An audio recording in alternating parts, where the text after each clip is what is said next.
رمضان بالکل سر پر ہے اور گرمی بھی اسی حساب سے شروع ہو گئی ہے. جن لوگوں نے روزے رکھنے ہوتے ہیں ان کی صحت پہ اس سے کوئی فرق نہیں پڑتا کہ سردیوں کے روزے ہوں گے یا گرمیوں کے, وہ تو رکھنے ہی رکھنے ہیں. کچھ لوگ ہوتے ہیں جو کنفیوز ہوتے ہیں کہ یار رکھیں یا نہیں رکھیں, وہ بہت پریشان رہتے ہیں. دو قسم کے لوگ ہیں جو بالکل پریشان نہیں ہوتے, ایک وہ جنہوں نے رکھنے ہی رکھنے ہیں اور ایک وہ جنہوں نے رکھنے ہیں ہی نہیں, چاہے سردیوں کے ہوں یا گرمیوں کے. یہ دونوں بالکل پریشان نہیں ہوتے. جو درمیان والا طبقہ ہے نا, جو سوچتا ہے کہ رکھوں کہ نہیں رکھوں, رکھنے کہ نہیں رکھنے, وہ کیا رہتا ہے, پریشان. حضرت حکیم اختر صاحب رحمہ اللہ تعالی ایک بات فرمایا کرتے تھے کہ پریشانی کو اگر دور کرنا چاہتے ہو تو شان کو پرے کر دو. پریشانی کا مطلب پریشان, شان کو کیا کر دو, شان کا مطلب ہماری بھی کوئی شان ہے, ہماری بھی کوئی سوچ ہے. کوئی سوچ نہیں ہے, اللہ جو کہے گا وہ ہم کریں گے. گرمی ہے, سردی ہے, خزاں ہے, بہار ہے, روزہ تو بہرحال روزہ ہے, وہ تو رکھنا ہے. تو اس سے انسان سکون میں رہتا ہے. ہمیشہ وہ شخص پریشانی والی زندگی گزارتا ہے جو کسی بھی معاملے میں کنفیوز ہوتا ہے. جو غیر مسلم ہے نا, غیر مسلم, اللہ نے ان کی بے سکونی کی قرآن مجید میں جو وجہ بیان کی ہے, وہ وجہ یہی ہے کہ وہ ساری زندگی کنفیوز رہتے ہیں. کنفیوز ہونے کی وجہ سے ان کا فیوز اڑ جاتا ہے. تو جو جتنا کنفیوز ہوگا اس کی لائف اتنی ہی ایک مشکلات کا شکار ہوگی. قرآن میں اللہ نے مثال دی ہے غیر مسلم کی, کیونکہ ان کی حالت کیا ہوتی ہے. پہلا تو یہ کہ ان کو یہ پتہ نہیں ہے کہ آخرت ہے یا نہیں ہے, سمجھ رہے, یہی نہیں پتا ان کو. یہ دنیا ہی سب کچھ ہے, تو اس دنیا میں اچھا کیا ہے اور برا کیا ہے, یہی ڈیفائن کرتے کرتے اسی کو سمجھتے سمجھتے پوری زندگی لگ جاتی ہے. مدرسے والے راستے میں کسی صاحب نے گاڑی غلط پارک کر دی, اس کو ہٹائیں, سرمئی رنگ کی گاڑی ہے, بھائی ایسا نہ کیا کریں یار. تو ساری زندگی یہ اس مدرسے والے راستے میں اس طرف, یہاں کسی نے گاڑی سرمئی رنگ کی غلط پارک کر دیا, ہم دیکھ نہیں رہے, آنکھیں بند کر رہے ہیں, جو بھی اٹھ کے چلا جائے بھائی. وہ شرمندگی کی وجہ سے ہو سکتا ہے نہیں اٹھ رہے ہو نا, صحیح ہے. تو ابھی تک کوئی نہیں اٹھ رہا بھائی. اگر ہم دیکھ بھی لیں تو کیا ہے, آنکھیں بند کریں گے, جیب کترے بھی آتے ہیں نا بیان میں, مسئلہ یہ ہے. تو وہ کہیں جیب سے کچھ نکال نہ لیں. تو وہ ایک آدمی نے کہیں کسی تقریب میں بیوی کا ہار کسی نے چوری کر لیا, سونے کا ہار تھا, کوئی دے ہی نہیں رہا. تو اس آدمی نے ایک پیالہ رکھا اور لائٹیں بند کر دیں اور اعلان کیا کہ بھائی جس نے بھی یہ ہار لیا ہے چپکے سے اس میں ڈال دے, ہم کسی کے سامنے نام ظاہر نہیں کریں گے, لائٹ آف ہے, جو بھی ہے کر لے اللہ کا واسطہ. تھوڑی دیر میں جب لائٹ آن کی تو پیالہ بھی غائب تھا.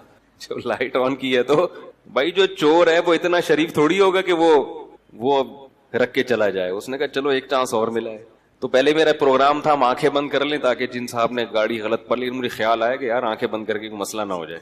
آنکھیں بند کریں گے نا تو پھر جب کھولیں گے آنکھیں تو پھر دوسرا اعلان ہو رہا ہوگا, بھائی ایک صاحب کی گھڑی غائب ہے, ہم آنکھیں بند کر رہے ہیں, جنہوں نے لیے ان کی جیب میں ڈال دے.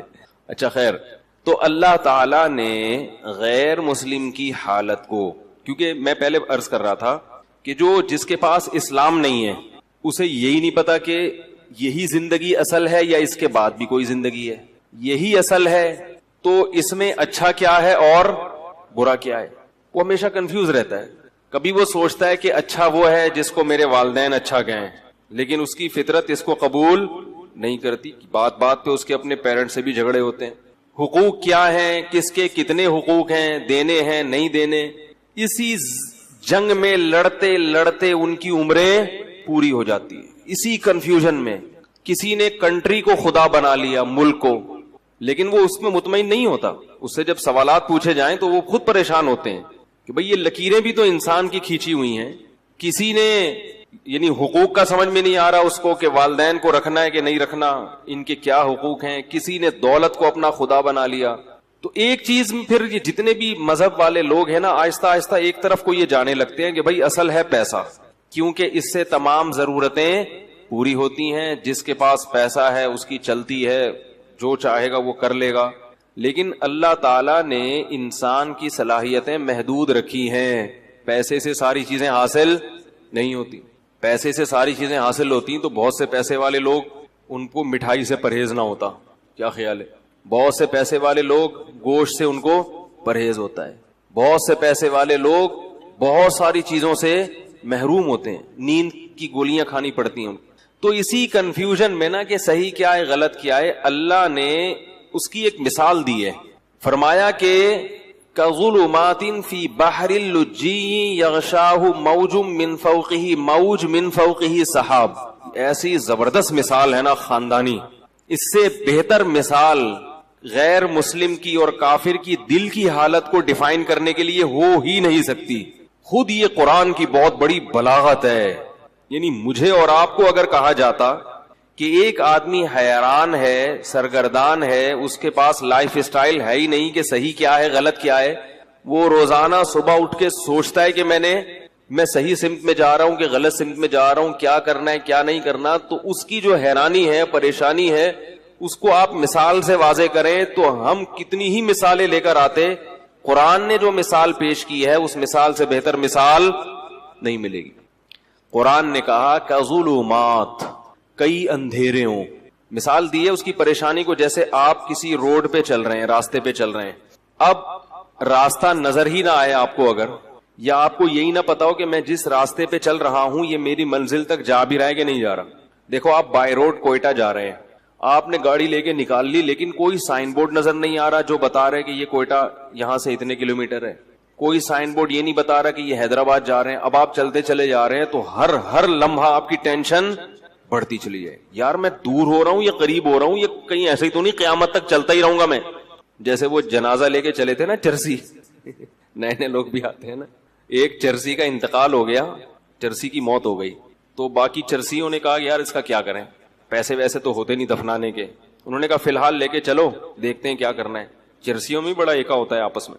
تو انہوں نے اس کو جنازے کو چارپائی اٹھائی اور ایسے ہی لے کے چلتے گئے. جب جنازے کو لوگوں نے دیکھا تو آپ کو پتا ہے ایک ایک کر کے کندھا دینے آتا، تو جو نیا آدمی کندھا دینے آتا گیا پرانے والے کھسکتے چلے گئے.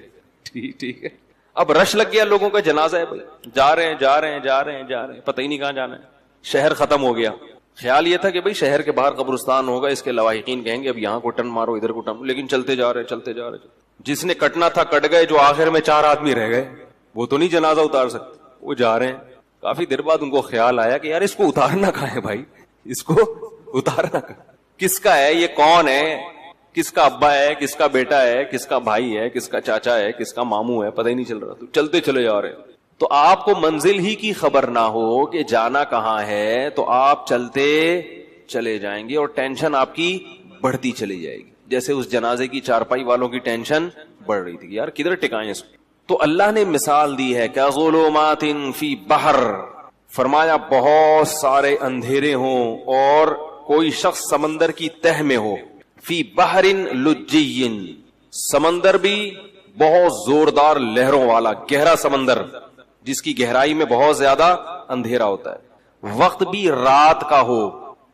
یغشاہ موج من فوقہ موج، موج کے اوپر موج چڑھی ہوئی ہے، ایسی گہرائی والا سمندر. من فوقہ سحاب، اور کالی رات میں بادل بھی ہوں کالے جو ستارے اور چاند کی روشنی سے بھی رکاوٹ بن رہے ہوں. اور اندھیرے کا یہ عالم ہے اذا اخرج یدہ لم یکد یراہا، جب اپنا ہاتھ نکال کے وہ دیکھنا چاہتا ہے تو اس بات کا کوئی امکان ہی نہیں ہے کہ ہاتھ بھی دیکھ سکے. یعنی کہ ہاتھ دیکھ نہیں پا رہا، یہ ممکن ہی نہیں ہے، اس کا بھی تصور نہیں ہے. حضرت حکیم الامہ مولانا اشرف علی تھانوی رحمہ اللہ تعالی کی جو تفسیر ہے نا بیان القرآن، ایسی خاندانی تفسیر میں نے آج تک نہیں دیکھی. اس کی اردو بہت گاڑی ہے، اس لیے عام لوگوں کی سمجھ میں نہیں آتی. تو خاص طور پہ جو اہل علم حضرات ہیں، میں تو چھوٹا منہ بڑی بات ہوگی لیکن میں ان سے بڑوں ہی کی نسبت سے ایک بات کہتا ہوں کہ اپنے مطالعہ میں بیان القرآن کو لازمی شامل کرو. حقیقی معنوں میں قرآن کی تفسیر ہے، دائیں بائیں نہیں ہوتا، موضوع من گھڑت ضعیف روایتیں نہیں ہوتی، ٹو دا پوائنٹ بات ہوتی ہے اور قرآن کو حل کیا ہوتا ہے. ایران تران نہیں ہے اس میں. بعض تفسیروں میں ایسا ہوتا ہے کہ اللہ کا کلام کم ہے، آپ کا اپنا پروگرام اس میں زیادہ. پھر ہر شخص نے تفسیر کو بھی اپنے حساب سے ڈھالنے کی کوشش کی ہے، ہر آدمی نا آیتوں سے اپنے مطلب نکال کے اس کو. تو بیان القرآن ایک ایسی تفسیر ہے اردو میں مگر گاڑی اردو ہے، ٹو دا پوائنٹ بات ہوتی ہے. ایسا خاندانی ترجمہ، ہوائی فائرنگ نہیں ہے اس میں. ترجمہ کیسا خاندانی کہ اگر انہوں نے کہیں ہی کا لفظ بڑھایا ہے تو حاشیہ چڑھایا کہ میں نے اس ترجمے میں ہی کیوں بڑھایا ہے، یہ کس قاعدے سے، عربی کے کس قاعدے سے استدلال کیا ہے. بھی کا لفظ بڑھایا ہے تو حاشیے میں عربی میں لکھا ہے کہ یہ بھی میں نے کیوں بڑھایا, اس میں بھی کا لفظ کیوں بڑھایا, ایک ایک لفظ میں کہیں عظیم کا لفظ بڑھا دیا, کہیں تنوین سے کیا یعنی اتنی عربی گرامر کی باریکیاں ہیں کہ وہ علماء ہی سمجھ سکتے ہیں کہ یہ کیسی تفسیر, عوام کو کی پلے پڑنے والی نہیں ہے, یہ بھی پہلے بتا دوں, اردو بہت گاڑی ہے اس کی. تو بیان القرآن میں یہ لکھا ہے, اس میں بلاغت کے نکات بھی ہوتے ہیں. انہوں نے لکھا ہے کہ ہاتھ کی مثال اللہ نے کیوں دی ہے, اذا خرج یدہ, اللہ نے کہا کہ اتنا اندھیرا ہے کہ ہاتھ نکال کے دیکھنا چاہے تو وہ بھی نظر نہیں آتا. فرمایا اس لیے کہ ہاتھ کو اپنے حساب سے قریب اور دور کر سکتے. بعض لوگوں کی دور کی نظر کمزور ہے, بعض کی قریب کی نظر کمزور ہے. ہاتھ کے علاوہ جو ہے نا, ہاتھ جب آپ ایسے کریں, ایسے کر لو, تھوڑا دور کر لو, یوں آنکھیں پھاڑ کے تھوڑا سا, اور اپنے حساب سے مینج کر سکتے ہو آپ اس کو. اپنا ہاتھ بھی اگر سجائی نہیں دے رہا, کس قدر اندھیرا ہوگا. تو اللہ فرماتے ہیں اس شخص کی مثال ہے کس کی, جس کے پاس ہدایت کی روشنی نہیں ہے. جیسے یہ حیران سرگردان سفر کرے گا, اب اس کو کیا پتا کہ اگلا قدم میں نے کہاں رکھنا ہے, اگلے قدم میں کھائی ہے یا پھول بچھے ہوئے ہیں یا قالین بچھے ہوئے ہیں. ساری زندگی اسی قسم پرسی میں گزارے گا جو شخص, اس کی دل کی حالت کیا ہوگی, دماغ کی حالت کیا ہوگی, کیسی پریشانی ہوگی. یہ دنیا کا عذاب ہے ان لوگوں کے لیے جو شریعت کو فالو نہیں کرتے. ہر شخص کو خوش کرنے کی کوشش میں لگے ہوئے ہیں. داڑھی کیوں نہیں رکھی جاتی, لوگ کیا کہیں گے. تو کیا بغیر داڑھی والوں سے لوگ خوش ہیں بھائی, میں اچھا نہیں لگوں گا, ملا سے لگوں گا, لوگ کیا کہیں گے. تو بھائی لوگوں کا تو میں تو اب تو مجھے تو یوٹیوب پہ سب سے آیا ہوں نا, کوئی صفائی پہ بیان کرو, اس بیان پہ پھر کمنٹس آتے ہیں. ابھی میں نے الہدیٰ انٹرنیشنل پر بیان کیا, میں نے یہ نہیں کہا کہ معاذ اللہ وہ فرحت ہاشمی صاحبہ معاذ اللہ کوئی غلط خاتون ہے یا وہ غلط کام کر رہی ہیں, یعنی جو درس قرآن کے حوالے سے, یا ان کے درس اچھے نہیں ہیں, کچھ بھی نہیں. میں نے کہا ایک اختلافی مسئلہ بیان کیا کہ بھئی ان کے اس مسئلے سے ہمیں کیا ہے اختلاف, تو وہ بھی تو بیان کرتی ہیں نا. بھئی جمہور امت کے خلاف انہوں نے ایک مسئلہ بیان کیا, اس پہ تو کوئی نیگیٹو کمنٹ نہیں کرے گا. ہم نے بتایا کہ بھئی وہی مسئلہ درست ہے جو جمہور امت کا ہے, اس پہ دلائل دے دیے. کوئی طنز نہیں, کوئی کیچڑ نہیں, کوئی کفر کے فتوے نہیں, کوئی گمراہی کے فتوے نہیں. لیکن آپ دیکھو اس پہ کمنٹس. آج میں دیکھ رہا تھا کسی فیس بک پہ, ابے ان لوگ کو تو اپنے بزرگوں کی جو ہے نا وہ غلط باتوں کو سیدھے کرنے سے فرصت ہی نہیں ملتی. بھائی ہم نے بزرگوں کی بات کب کی ہے, اس میں قرآن و سنت کی بات کی ہے. اور اگر بزرگ کی بات کر رہے ہیں تو ہم اپنے نہیں, وہ آپ کے بھی بزرگ ہیں, وہ ساری امت کے بزرگ ہیں. امام شافعی صرف ہمارے تھوڑی ہیں, امام احمد ابن حنبل صرف ہمارے تھوڑی ہیں. کسی نے یہ بھی کمنٹس کیے کہ امام ابو حنیفہ اگر پوری امت میں اکیلے چل رہے ہو تو بھی تو آپ جمہور سے ہٹ کے امام حنیفہ کی بات کو مانتے ہو. پہلی بات یہ کہ امام ابو حنیفہ پر آج کے لوگوں کو قیاس نہیں کیا جا سکتا, وہ مجتہد تھے.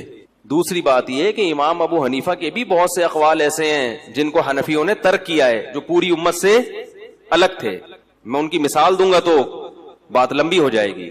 تو اس لیے وہی بات ہے کہ ایک بات کرو پھر اس پہ کمنٹس, پھر بات کرو, تو کوئی فائدہ نہیں ہے. حضرت مولانا طاہر جمیل صاحب سے ملاقات ہوئی, انہوں نے فرمایا کہ چھوڑ دو پبلک کو اپنے حال پہ, یہ کبھی بھی آپ کو جینے, ان کا کام ہے منفی چیزیں نکال کے بس کچھ نہ کچھ کرتے رہنا.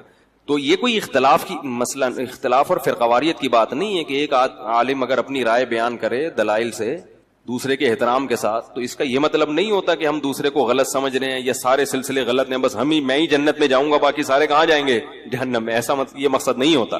تو خیر, تو اللہ تعالیٰ نے یعنی دنیا میں سزا کیا دی ہے. میں یہ عرض کر رہا تھا کہ ہم دنیا کو خوش کرنے کے لیے کام کرتے ہیں مگر دنیا خوش. ایک اور چھوٹی سی بات کر دوں, بات چل پڑی ہے. کسی نے ابھی یہ بھی کہا کہ یہ مفتی طارق صاحب جو ہیں کروڑوں روپے کما رہے ہیں یوٹیوب سے. یہ کیا کر رہے ہیں, ایک دھیلا بھی نہیں کما رہا, ایک سکہ رائج الوقت بھی نہیں کما رہا. نہیں آ رہی بات. میرا جو اپنا چینل ہے وہ بھی ابھی تک ہم نے رجسٹرڈ نہیں کیا, اور میرے بیانات سے لوگ کروڑوں روپے کما چکے ہیں جن پر میں نے کوئی پابندی نہیں لگائی اور ان سے 1 روپیہ بھی نہیں مانگا. یہ اتنا بڑا ظرف مولویوں ہی کا ہوتا ہے سمجھ رہے ہیں. حالانکہ میں اگر ان سے کہوں کہ آپ 80% مجھے دیں گے, 20% آپ رکھیں گے, تو ان کو ماننا پڑے گا یہ, اور وہ پھر بھی مجبور ہوں گے کیونکہ وہ میرے بیانات سے اتنے پیسے کما رہے ہیں. نہیں آ رہی میرا خیال ہے بات. پھر بھی نہیں میں کہتا ان سے, مجھے غیر اخلاقی حرکت لگتی. ٹھیک ہے یار, کمانے دو, بیان تو پھیلا رہے ہیں نا, تبلیغ تو ہو رہی ہے, لیکن اس کے کچھ نقصانات سامنے آئے ہیں. ان نقصانات کو کنٹرول کرنے کے لیے پھر ہم ابھی اس کو اپنے چینل کو رجسٹرڈ کروا رہے ہیں. تو اس پہ بھی چونکہ اس لیے کہہ رہا ہوں کہ جب رجسٹرڈ نہیں ہے تو کروڑوں روپے کے